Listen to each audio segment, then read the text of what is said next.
அங்க போய் அருவியில் எல்லாரும் குளிக்கலாம். அருவியில் குளிச்சா முட்டி போயிடுமா பாட்டி? அங்கே இருக்கும் அருவிகள் மூலிகை செடிகள் கடந்து வருவதால் நம் உடல் நோய்களை நீக்கும்.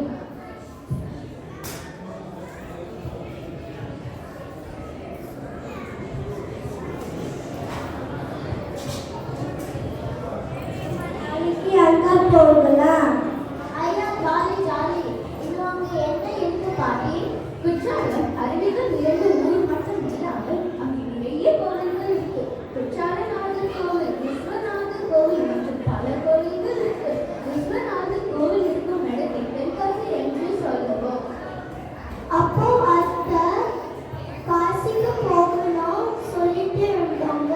தென்காசிக்கு கூட போகலாமா மாமா? ஆமாம்மா. குற்றம் ஆலயம், அதாவது குற்றங்கள் போக்கும் தரும் மொழி என்ற பெயர் வந்தது. அங்கே இருக்கும் மலைகளில் குறவரின் மக்கள் இருக்காங்க. அவர்கள் பற்றிய தமிழ் இலக்கியத்தில் குற்றால குறவர்கள் என்ற நூல் உள்ளது. அங்கே குரங்குகள் அதிகமாக இருக்கும். அதெல்லாம் சரி. ஆனா சாப்பிடணும் பிடிக்கும். எப்பயோ உனக்கு சாப்பிடத்தான் முக்கியம். அப்புறம் எனக்கு பசிக்கும்ல. உனக்கு சாப்பிட்ட எதை பிடி கூப்பிடலாம்? எனக்கு பரோட்டா சாப்பிட பிடிக்கும். அங்க அமெரிக்கால ருசியான பரோட்டா இல்லை. இங்கு நல்ல பரோட்டாவும் நீங்களும் கிடைக்கும். அப்படியே பக்கத்தில் பழனி முருகன் கோவில் சென்று வரலாம். குற்றாலத்தை தென்காசி நயகரா என்று சொல்லுவோம். என்ன நயகராவா? ஆமா, இந்த வெளிய நீர்வீழ்ச்சி இருந்ததால் அப்படி சொல். இன்ட்ரெஸ்டிங். அமெரிக்கா நம்ம ஊரு உணவு சாப்பிட்டாலும் இங்க உணவு இன்னும் ருசியா இருக்கும். காட்சி 2 குற்றாலத்தில். சொன்ன மாதிரி குற்றாலம் நல்லா இருக்கு. மனசு லேசா இருந்து உணர முடியுது. எனக்கும் தாத்தா. அதுக்கு நாம் இயற்கையோடு வாழ வேண்டும். இன்றைய காலத்தில் தினமும் இப்படி இருக்க முடியாது. விடுமுறை நாட்களில் நம் பொழுதை இப்படி மனம் மாறாத இடங்களுக்கு போயிட்டு வருவது மிக நல்லது. சரியா சொன்னீங்க. காட்சி 3 குறவன் குரத்தியை சந்தித்தல். குறவனாக ஸ்ரீதேசாய், குரத்தியாக சம்யுக்தா.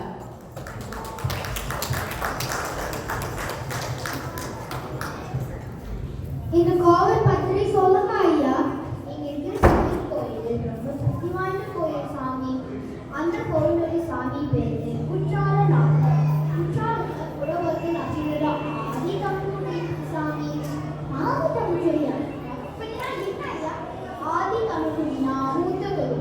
எல்லாருக்கும் முன்னாடி அவங்க இருக்க வாழ்ந்தாங்க. அவரை பற்றி நோயா குற்றாலத்துறை சாமி. அதை பத்தி சொல்லுங்க ஐயா.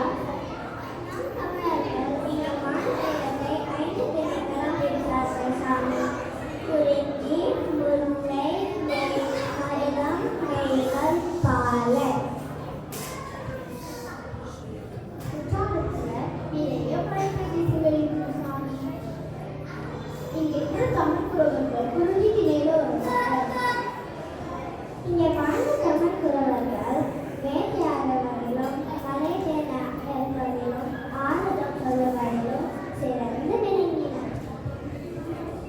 குற்றாலத்தில் வந்து தமிழ்நாட்டோட ஸ்பாட் அப்படின்னு எல்லாருமே சொல்லுவாங்க சாமி. மழை வந்துச்சுன்னா நிறைய தண்ணீர் வருகிறது சாமி. 300 பேரும் ஒரே நேரத்தில் குளிக்கிறது. அவ்வளோ பெருசா அருவி இருக்கு சாமி. அந்த அருவிக்கு பேரு பேரருவி. அந்த தண்ணீர் பேரு மூழ்கி தண்ணி. இந்த பேரருவி வளைய குற்றாலம்